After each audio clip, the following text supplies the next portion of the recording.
திருவள்ளூர் மாவட்டம் மீஞ்சூர் அடுத்த காட்டுப்பள்ளியில் உயிரிழந்த வட மாநில தொழிலாளிக்கு இழப்பீடு கேட்டு சக தொழிலாளர்கள் காவலர்கள் மீது கற்களை வீசி ரகளையில் ஈடுபட்டதால் பதற்றம் நிலவியது.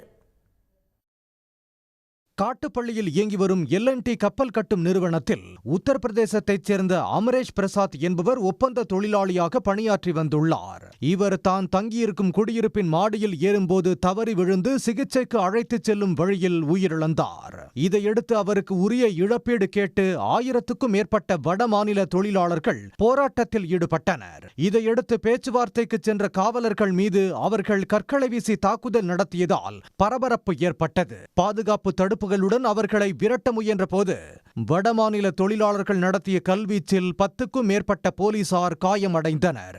இதையடுத்து காவல்துறையினர் கண்ணீர் புகைகுண்டு வீசியும் தடியடி நடத்தியும் அவர்களை விரட்டி அடித்தனர். தாக்குதலில் ஈடுபட்ட வடமாநில தொழிலாளர்கள் 50க்கும் மேற்பட்டோரை போலீசார் கைது செய்தனர். வடமாநில தொழிலாளர்கள் தங்கியிருக்கும் காட்டுப்பள்ளி பகுதியில் ஏராளமான போலீசார் குவிக்கப்பட்டுள்ளதால் பதற்றமான சூழல் நிலவி வருகிறது. உடனுக்குடன் செய்திகளை தெரிந்து கொள்ள சன் நியூஸ் பெல் ஐகானை கிளிக் பண்ணுங்க.